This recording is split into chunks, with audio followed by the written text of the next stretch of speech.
사랑하는 여러분, 성경 인물 중에 바울은 고난을 참 많이 받았습니다. 바울이 쓴 서신 13개 중에서 11개에는 바울이 당한 온갖 고난을 말하고 있어요. 무려 101개의 성경 구절이 바울이 당한 고난을 우리에게 알려주고 있습니다. 바울이 예수님을 믿고 전도하면서 겪은 고난을 크게 5가지 카테고리로 요약해서 나눌 수가 있는데요. 첫 번째는 몸으로 당한 학대, 그러니까 매 맞고 감옥에 가고 위험을 만나고 돌에 맞고 채찍에 맞고 쇠사슬에 묶였습니다. 두 번째는 육체적인 어려움, 심한 노동을 하고 잠을 못 자고 배고프고 목마르고 춥고 벌거벗음을 당하고 병들고 죽음에 노출되었죠. 세 번째는 감정적인 무거운 짐들. 여러분, 감정적으로 디프레스 돼도 너무 힘들죠?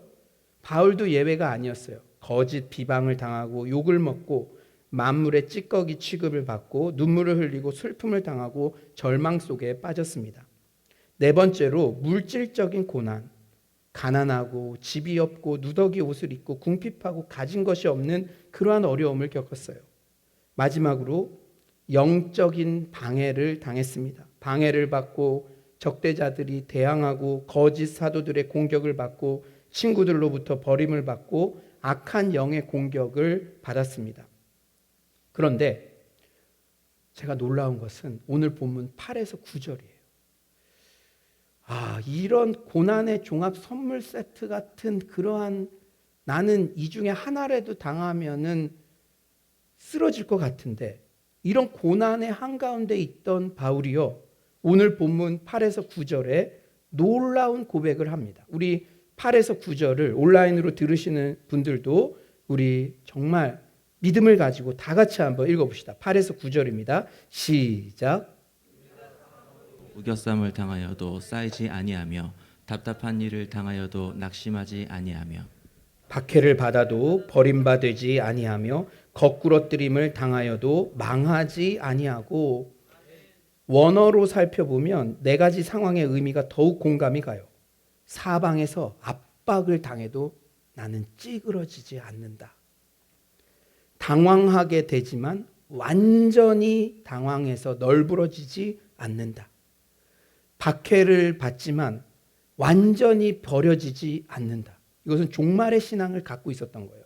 당황하게 되지만 완전히 당하지는 않는다. 박해를 받지만 완전히 버려지지 않는다. 마지막으로 괴롭힘 당하지만 완전히 소멸되지 않는다. 바울은 이렇게 인간이 감당하기 힘든 그런 고난을 당했음에도 어떻게 결국은 그 고난을 통과할 수 있었을까요? 혹시 여러분 중 바울처럼 압박당하고 당황스러운 상황을 접하고 박해받고 괴롭힘 당한다고 느끼는 분은 안 계신가요? 물론 우리네 같은 보통 사람이 보기에는 바울은 사역의 열매도 넘사벽이었지만 그가 당했던 고난 또한 넘사벽으로 느껴집니다. 그런데 여러분, 이거 기억하세요. 하나님께서는 바울이 받는 고난에 비해 너는 3발의 피니 그냥 감사하고 입 다물고 있어, 그렇게 우리의 고난을 외면하는 분이 아니십니다. 하나님께서는 항상 수준별 교육, 상황별 위로를 하시는 분이세요. 우리네 같은 인생들이 고난 받을 때 남볼 겨를도 없고 내가 받고 있는 고난을 가장 크게 여긴다는 사실도 하나님께서는 다 알고 계십니다. 그렇다면 과연 오늘 본문을 통해 배우는 고난 통과 솔루션은 무엇일까요? 첫 번째로 제가 이 부분에서 참 많은 깨달음과 감동을 받았어요. 우선 내가 질그릇 같은 존재라는 사실을 인정해야 됩니다. 내가 어떤 존재라고요? 질그릇. 7절 말씀이죠. 우리가 이 보배를 질그릇에 가졌으니 이는 심히 큰 능력은 하나님께 있고 우리에게 있지 아니함을 알게 하려 함이라. 저도 그렇고요. 많은 사람들이 열등감 때문에 고통스러워해요. 나는 왜 이것밖에 안 되지? 내 능력, 내 외모, 내 성과, 심지어는 목회까지도. 너무 초라한 거 아니야? 그런데 더 큰 고통은 이런 자신의 연약함을 자꾸 포장하려는 데서 야기되어요. 자기 스스로에게는 만족하지 못하고 열등감에 시달리고 있는데 남들 앞에서는 그렇지 않은 척을 해야 하니 점점 내적 갈등은 심해지고 자신의 약함을 들킬까 봐 전전긍긍하는 것이죠. 특히 자신을 폄하하는 반대자들이 있을 때 더더욱 자신의 연약함을 감추려 합니다. 하지만 바울은 전혀 다른 방법을 선택하고 있어요. 고린도 후서를 쓸 당시 바울의 사도권은 심각한 위협을 받고 있었습니다. 거짓 교사들이, 박해자들이, 대적자들이 바울은 정식 사도 자격증, 추천서도 없고 겉으로 드러나는 화려한 열매도 없고 아까 5가지 열거한 고난처럼 고생만 죽어라 하고 있는 그런 형편없는 자라고 비하했어요. 우리가 구약적인 사고방식에서는 이 사람이 하나님께 인정을 받고 잘 살고 있으면 잘 풀릴 텐데 바울은 오히려 반대로 가고 있잖아요. 바울은 정말 사내들인 공회원, 라이징 스타, 권력의 핵심에 있던 사람이었는데 예수를 믿고 사역자가 된 순간 매 맞고 헐벗고 배고프고 그러니까 야, 쟤 별거 없어. 쟤 따라가면 너희도 그렇게 될 거야. 그런데요, 바울은 오히려 그런 상황에서도요, 자신의 연약함을 인정하고 자랑하기까지 합니다. 바울은 자신의 정체성을 금그릇 아니면 다이아몬드 그릇 그런 게 아니라 저는 질그릇이에요. 그렇게 그냥 이게 그냥 괜히 그냥 하는 말이 아니라 겸손한 척하는 게 아니라 진짜 바울은요 자신이 질그릇이란 정체성을 가지고 있었어요. 여러분 과거에 한때 잘 나가던 사람들 나 대기업 임원까지 했어. 우리 아버지가 땅이 이렇게 있었어. 과거에 그랬던 사람들은 자꾸 과거에서 벗어나지 못해요. 근데 바울은 그 대단한 것을 누렸던 사람임에도 불구하고 진짜 자기가 질그릇이라고 이렇게 인정하고 그것을 자랑까지 하고 있습니다. 질그릇은요 실제적으로 고대 근동 지역에 각 가정마다 구비된 평범한 물건이었어요. 그 그릇은 값이 나가지 않았고 잘 깨졌습니다. 수리가 가능한 금속 그릇이나 녹여서 재활용이 가능한 재질로 된 유리 그릇과 달리 질그릇은 한 번 깨지고 나면 버려져야 했어요. 그리하여 질그릇들은 가장 값이 저렴했고 본질적으로 귀하지 않았습니다. 사랑하는 성도님들, 우리의 정신적 고통은 잘 들으십시오. 대부분 질그릇 같은 연약함 자체 때문이 아니라 내가 질그릇 같은 존재라는 것을 인정하지 못하는 데서 야기됩니다. 하나님은 한 번도 이 믿음의 사람들 보면 연약해, 질그릇이야. 그 팩트 때문에 사용하지 않으신 적 한 번도 없어요. 그건 문제되지 않아. 그런데 자기가 질그릇됨을 인정하지 않고 포장하는 데서 모든 문제가 야기되는 거예요. 정신적 고통도 마찬가지입니다. 사랑하는 여러분, 오늘 이것만 좀 우리 약속해 봅시다. 이것만 좀 실천해 봅시다. 뭐냐? 우선 하나님 앞에서 질그릇 같은 여러분 자신의 연약함을 솔직하게 인정해 봅시다. 내가 회사에서 이런 부분이 진급이 다른 사람보다 늦고 또 좀 보여지는 것들이 왜소해 보이거나 좀 호감형이 아니고 뭐 막 내가 보기에도 막 그래. 그런데 열등감에 빠지라는 게 아니라 팩트는 팩트로 한번 인정해 보자는 거죠. 우리 소그룹 공동체, 우리 사랑방도 이런 연약함이 있어요. 우리 교회도 이런 연약함이 있어요. 그것을 감추려고만 하지 말고 적어도 하나님 앞에서는 그래요, 저희 연약해요. 그래요, 저희 이 부분도 주님이 도와주셔야 돼요. 여러분 오늘 그것만 한번 약속해 봅시다. 우리가 하나님 앞에서 자신의 솔직함, 자신의 연약함을 배우자와의 관계가 될 수도 있고 자녀들이 지금 나는 이렇게 신앙생활 하는데 자녀들은 보면은 너무 힘들어. 그런 것들을 그냥 한번 주님에게만큼은 솔직하게 인정해 봅시다. 또한 주님은 또 너무 멀리 느껴질 수도 있잖아요. 우리가 오랜 고난 가운데 기도하기조차 힘든다면 그래서 우리에게 영적 우정을 허락하신 거예요. 영적인 공동체를 허락하신 것입니다. 가장 신뢰가 가는 한 명에게만이라도 여러분의 연약함을 솔직하게 한번 얘기해 봅시다. 지금까지 여러분을 고통스럽게 했던 열등감, 불안, 긴장 등이 놀랄 만큼 완화되며 평안과 여유와 안정감이 생기는 것을 경험하게 될 줄 믿습니다. 최근 저는요, 주변에 자신의 연약함을 솔직하게 인정하는 목회자님들을 직간접적으로 꽤 많이 만나고 그분들로 인해 많은 위로와 도전을 받습니다. 제가 최근에 책을 통해서 만나는 분은 우리 유기성 목사님 자주 만나요. 책을 통해서. 근데 한 책에서 유기성 목사님이 이렇게 고백하시더라고요. 놀랬어요, 저는요. 목회자가 이런 고백하기 쉽지 않은데. 잘 들어보세요. 저는 꽤 오랫동안 설교에 대한 열등감으로 시달렸습니다. 설교가 너무 느려서 할아버지 할머니에게나 적합하다. 1.5배속을 들어야 잠이 잘 온다 라는 등의 비아냥거리는 댓글이 저를 더욱 힘들게 했습니다. 저의 아버지는 성격이 매우 온유하신 목사님이셨습니다. 아버지는 목회를 하시면서 시달림을 많이 당하셔도 한 번도 강하게 맞대응하지 않으셨습니다. 저는 아버님이 약하시니 가족들도 힘들고 교회도 부흥되지 못한다고 생각했습니다.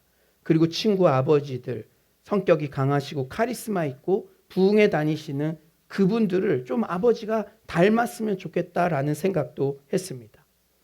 그래서 저는 약하면 안 된다고 생각하며 컸습니다.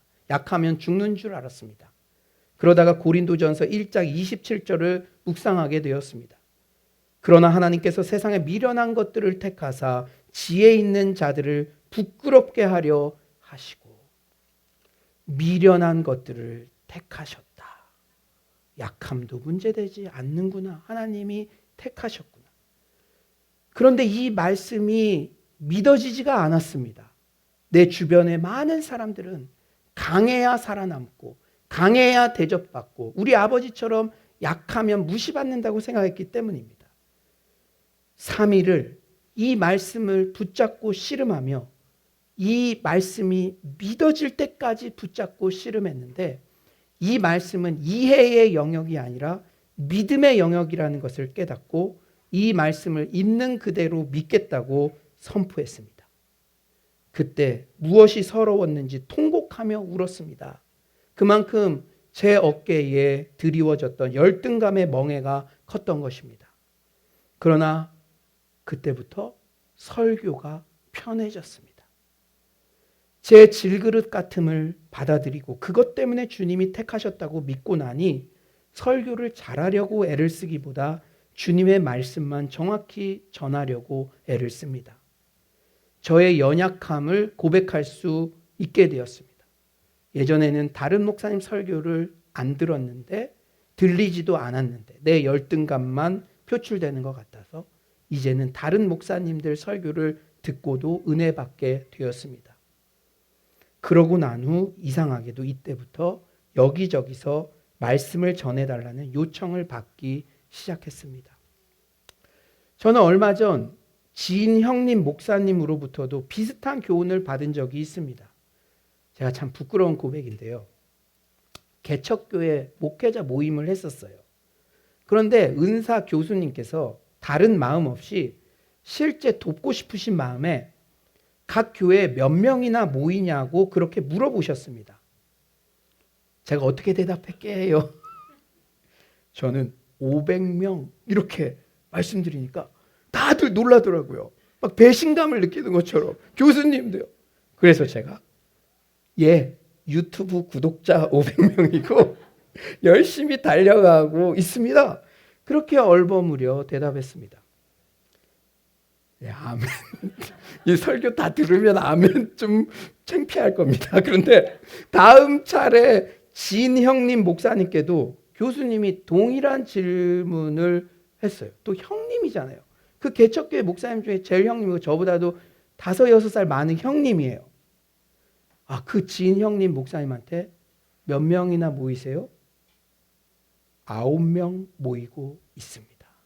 이렇게 간결하게 대답하더라고요. 그때 뭔가 조언을 하시려던 교수님도 더 이상 이야기를 하지 않으셨고 잠시 침묵이 흘렀습니다. 저는 그 잠시의 시간에 500명보다 당당한 9명이라는 생각이 들어 좀 부끄러웠습니다. 9명이라는 숫자가 그 형님의 가치를 평가절하하는 게 아니라 오히려 이러한 코로나 가운데도 주님 말씀 순종하여 개척하여 소수의 인원과 함께 묵묵히 새벽, 금철, 주일 예배 등을 섬기는 모습이 귀하게 여겨지고 리스펙하게 되더라고요. 교수님도 조언하시려던 것을 멈추셨습니다. 물론 저 같은 영적 리더는 아무 때나 시도 때도 없이 연약함을 드러내고 그래서는 안 됩니다. 특히 사랑하는 성도님들 앞에서는 영국 경찰은 뛰지 않는다라는 말이 있듯이 항상 안정감을 주는 존재가 되어야 합니다. 여러분들이 지난주에 또 명절 때 친척 만났는데도 여러 가지 기도 제목이 있어서 오셨는데 목사님 얼굴을 보면 주일 예배 때마다 더 극정 근심이 돼. 그럼 이건 안 되잖아요. 항상 언제 나와도 아이고야 빛이 더 나네 이마가 항상 어떻게 저렇게 웃고 계시지. 그게 우리의 역할이죠. 그런데 저는 그것을 잘 알기 때문에 항상 그렇게 긍정적으로 또 웃으려고 그렇게 노력합니다. 그런데 제가 500명이라고 이야기한 것이 진정으로 주변 사람들에게 안정감을 주고 싶어서인지 아니면 저의 약함을 포장하고 싶은 자존심 때문인지 제 자신을 돌아보게 되었습니다. 드리고 싶은 말씀은 한 가지예요. 물론 저의 연약함을 그리고 여러분들의 연약함을 아무 때나 아무 사람에게나 막 말해서는 안 됩니다. 성숙한 공동체도 아닌데 무분별한 나눔으로 인해 오히려 공동체가 혼란에 빠지기도 하기 때문이죠.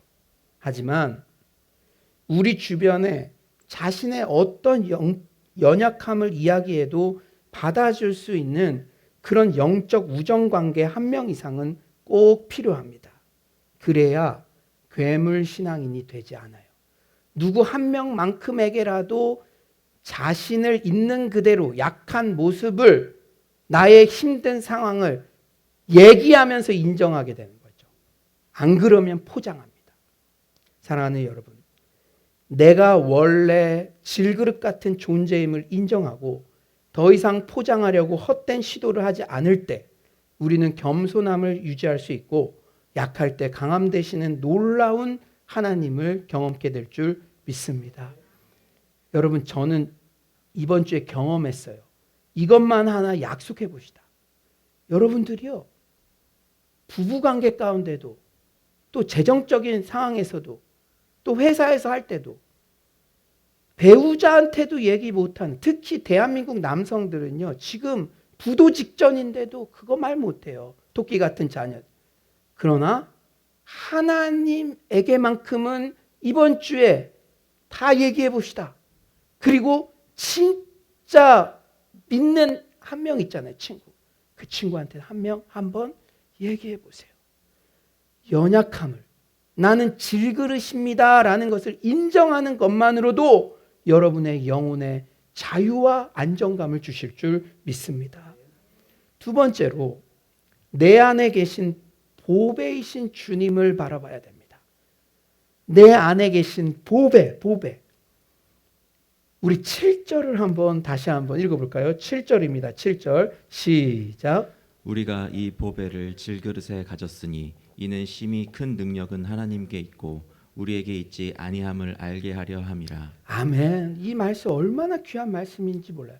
내게 사는 것이 그리스도니 죽는 것도 유익함이라. 이 말씀 못지않게 우리가 이 보배를 질그릇에 가졌으니, 우리는 질그릇이지만 보배를 가졌다는 거예요.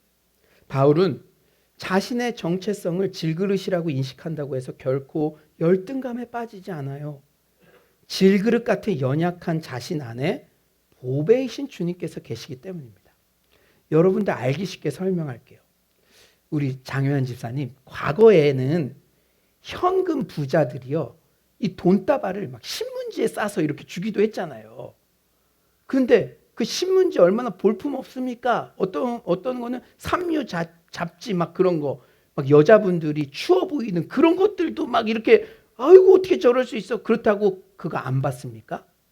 신문지가 아무리 함량 미달이대로 그 안에 돈다발이 들어있으면 서로 자기 달라고 아우성치고, 그 사람의 가치는 쌓은 신문지로 결정되는 게 아니라 그 안에 있는 돈다발과도 비교할 수 없는 보배이신 예수 그리스도가 우리 안에 계신 줄 믿습니다. 질그릇에 우리가 보배를 가졌다는 거예요. 할렐루야, 할렐루야. 우리는 자기 자신이 아무것도 아님을, 질그릇됨을 인식할수록 우리 안에 있는 보배이신 예수 그리스도께서 얼마나 소중한지를 더욱 깨닫게 되어요. 오늘 같은 때도 찬양 인도 갑자기 오늘 새벽에 하게 되는 상황이 왔잖아요. 그런데 자신이 없거든요. 자신이 없을수록 누구 의지하겠습니까? 제가 우리 찬양 팀원들한테도 솔직히 얘기했어요. 나 못하는 거 알지? 너희들이 더 크게 불러줘. 그러니까 아멘, 아멘. 그러면 되는 거예요. 그리고 제가 얘기했어요. 연습할 때는 하나님이 안 계신 것처럼 연습하고, 실제 할 때는 연습한 것이 없는 것처럼 그렇게 하나님 의지하고 하자. 왼손 이렇게 쥐고. 여러분, 이게 놀라운 거예요. 이게 바로 약할 때 강함 되시는 원리입니다. 우리가 질그릇됨을 부인하고 포장하고 그럴 때는 하나님 더 의지하기 어려워요. 그런데 하나님께서 우리 힘을 뺄 때가 있거든요. 차포 다 떼고 그럴 때 또 못하는 부분에 하게 하실 때가 있어요. 그럴 때는 이러면 돼요. 저 질그릇인 거 아시죠? 저 뭐 고치고 이러는 건 젬병인 거 아시죠? 주님 더 의지합니다. 주님 더 의지합니다. 그때 주님께서 풍성한 삶으로 상상할 수 없는 능력을 우리에게 부어주시는 줄 믿습니다. 보배를 담고 있는 질그릇과의 대조는 심히 큰 능력은 하나님께 있고 우리에게 있지 아니함을 강조하려는 의도예요. 바울은 고린도후서 1장 9절에서도 비슷한 맥락으로 말합니다. 고린도후서 1장 9절, 우리는 우리 자신이 사형 선고를 받은 줄 알았으니 이는 우리로 자기를 의지하지 말고 오직 죽은 자를 다시 살리시는 하나님만 의지하게 하심이라. 아멘. 우리를 사형 선고 받은 것처럼 그런 상황으로 몰고 가시는 것도 하나님만 의지하라고 나에게 주신 선물이다. 그런 환경이다. 할렐루야. 그렇습니다. 자신이요, 자격이 좀 된다고 생각하는 사람은 주님을 그렇게 필요로 하지 않아요. 하지만 자신의 아무것도 아님, 질그릇 같음을 뼈저리게 느끼는 자는 모든 것이 은혜, 모든 것이 주님의 능력임을 고백할 수밖에 없습니다. 자신의 연약함만 묵상하면 우울증 걸려요. 이게 아주 중요한 포인트입니다. 자신의 연약함, 내가 질그릇을 인정한다고 해서 질그릇만 묵상하라는 말씀이 아니에요. 이 말씀은 자신의 연약함만 묵상하면 우울증 걸립니다. 하지만 질그릇 같은 자신의 연약함 가운데도 함께 하시는 주님을 바라볼 때 고통을 통과하는 힘이 생기는 줄 믿습니다. 자신이 질그릇 같기에 주님만 바라볼 수밖에 없는 환경이 되었다면 오히려 기뻐할 일이에요. 이게 세상 사람들은 이해할 수 없는데 우리는 기뻐할 일이에요. 충청도에 목회하시는 윤 목사님이라는 분이 계신데 그분은 시각장애인이시래요. 후천적으로. 여러분, 시각장애인이면 목회하기가 얼마나 불리하겠습니까? 힘들겠습니까? 그런데 놀라운 간증이 그 목사님께 있더라고요. 이 윤 목사님은 후천적으로 시력이 점점 약해지는 가운데서도 목사 안수를 받으시고 목회를 하시는데 지금은 시력을 거의 다 잃어버리셨습니다. 그런데 나중에 들으니 목회를 놀랍게 하고 계시다는 간증을 보내오셨어요.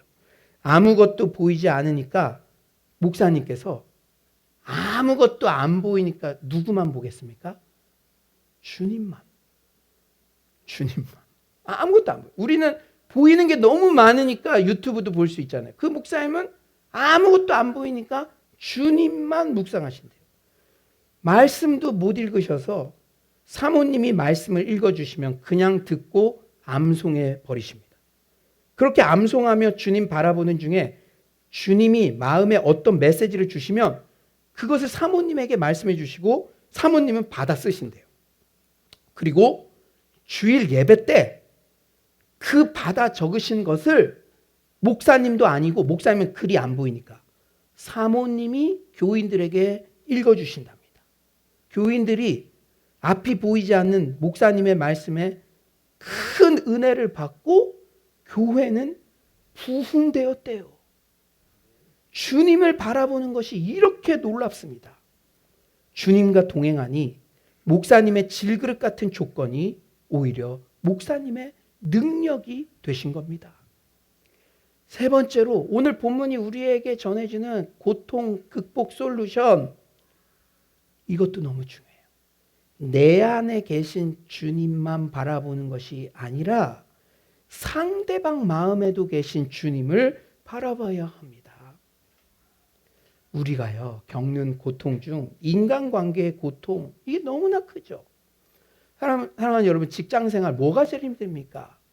우리 청년들 중에 새롭게 직장 이제 시작하는 분들도 있는데 일은 몇 주면 다 배워요. 그런데 나중에 힘든 건 이 관계.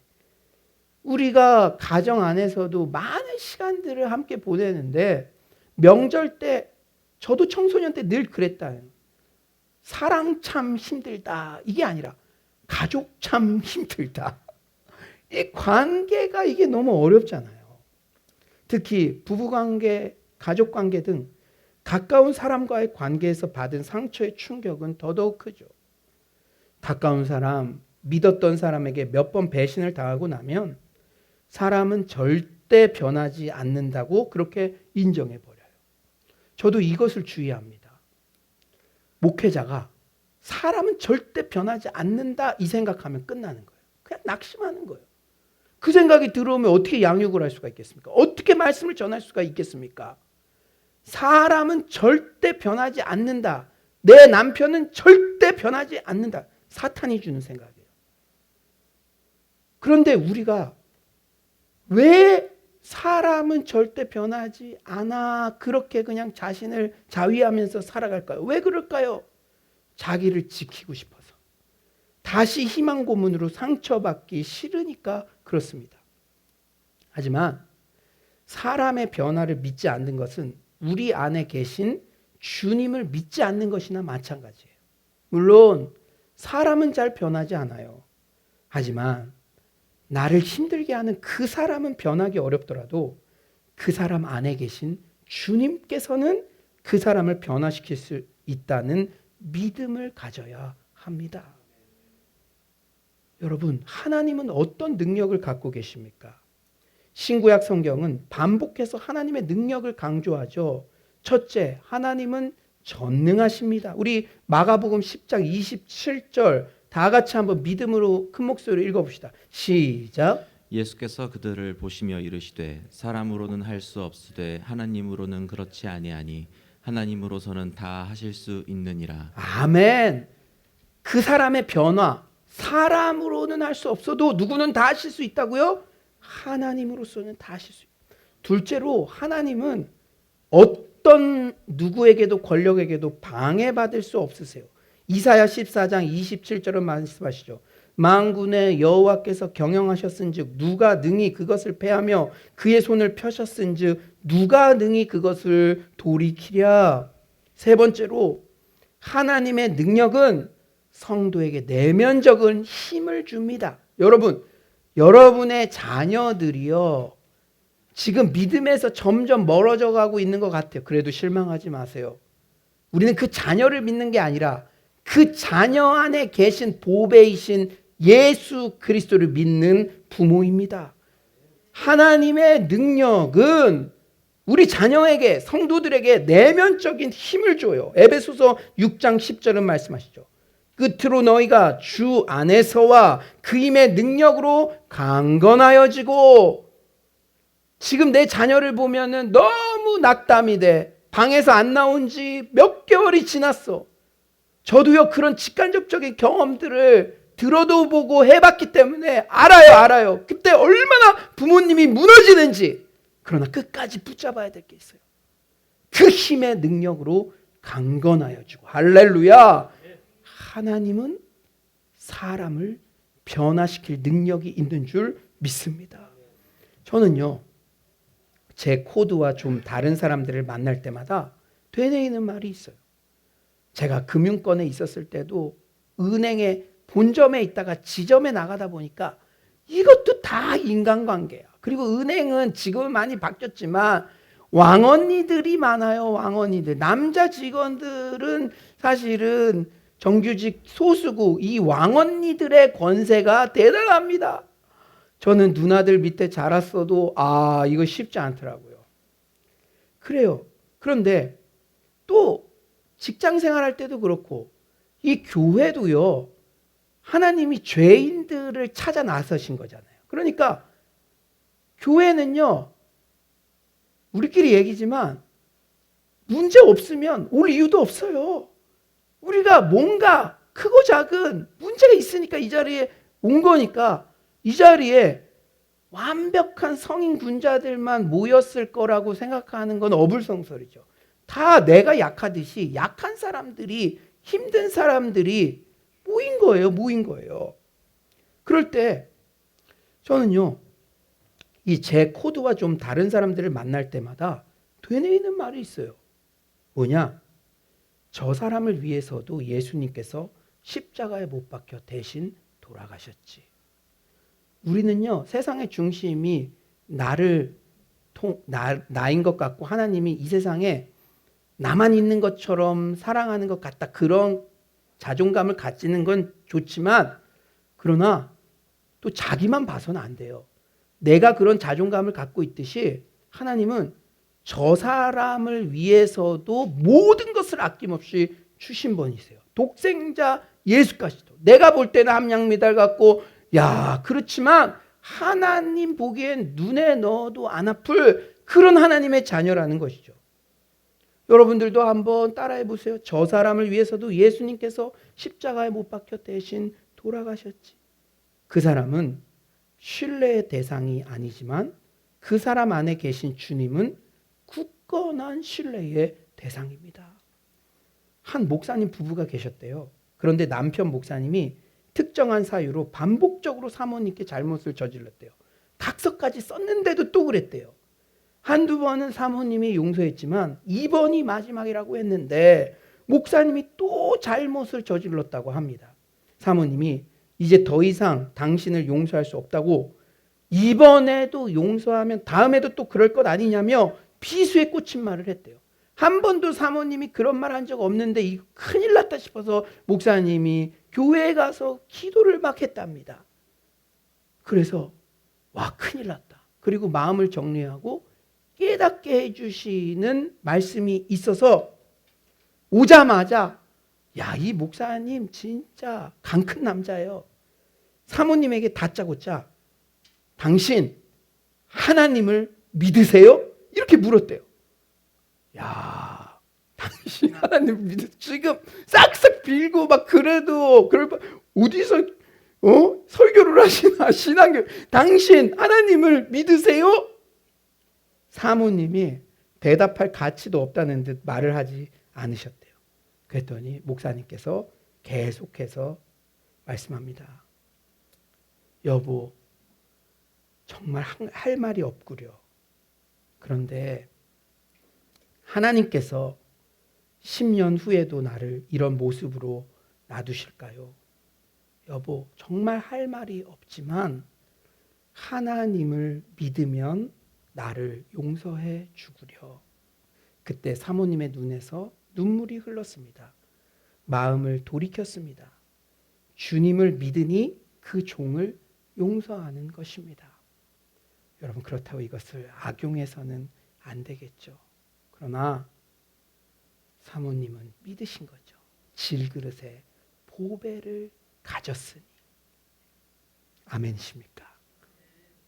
내 안에도 보배가 있지만 내 남편에도 내 아내에게도 내 자녀에게도 우리 성도님에게도 그 보배가 있다는 믿음, 그 사람을 바라보는 것이 아니라 그 보배를 바라보는 믿음이 필요한 것이죠. 이렇듯 주님이 바라보아지면 모든 인간관계가 그때부터 새로워져요. 코드에 안 맞는 옆 사람만 보면, 배우자만 보면, 자녀만 보면 낙담하고 실망하고 좌절하기 쉽지만 그 안에 계신 주님이 바라보아지면 주님의 능력 때문에 변화를 기대하게 되고 변화를 실제 경험하게 됩니다. 오늘 바울이 당한 여러 고통들 있었지만 저한테 개인적으로는 인간관계에서의 그 고통, 그것이 줌한 것처럼 포커싱이 맞춰져서 저에게 다가오더라고요. 오늘 이 원리들을 적용했으면 좋겠어요. 제가 그랬잖아요. 비교가 진짜 안 좋은 거다. 비교. 잘한다 생각하면 교만해지고 못한다 생각하면 비참해지고 비참해지거나 교만해지거나. 제가 잘 이렇게 살펴보니까 우리의 정신적인 고통도 비교 가운데 교만해지거나 비참해질 때 생기더라고요. 그러니까 여전히 교만한 거야. 내가 쟤보다 못난 게 뭐 있어. 그런데 왜 쟤네 남편은 연봉이 억대 연봉이야. 이건 아직도 내가 교만한 게 그냥 있으니까 죽겠는 거예요. 그리고 열등감은 비교해 봤을 때 나는 쟤보다 키도 안 크고 열매도 없고 호감형도 아니야. 비참해지거나. 그러나 그 모든 정신적인 고통을 극복할 수 있는 방법을 오늘 본문에서 바울은 알려주고 있어요. 질그릇같이 연약하다는 것을 솔직하게 인정하고 내 안에 계신 보배이신 예수님을 바라보고 나뿐 아니라 상대방 마음에 계신 그 보배이신 예수님도 바라볼 때 우린 절망에서 소망으로 그리고 특히 변화되는 것들을 감지하게 될 줄 믿습니다. 그리고 저는 중요한 깨달음을 얻었어요. 우리가 처음부터 기도를 포기하지 않는데 어떤 사람에 대해서 지금 이제 낙담이 됐어요. 저 사람은 그냥 스킵. 기도하고 있지 않더라고요. 그런 증세가 나한테 왔을 때는 기도하지 않더라고요. 그러나 그 사람을 위해 기도한다는 건 그 사람 마음에 계신 보배를 바라본다는 거죠. 보배를 바라볼 때 소망이 생기고 변화가 생기고 하나님께서 회복을 허락하실 줄 믿습니다.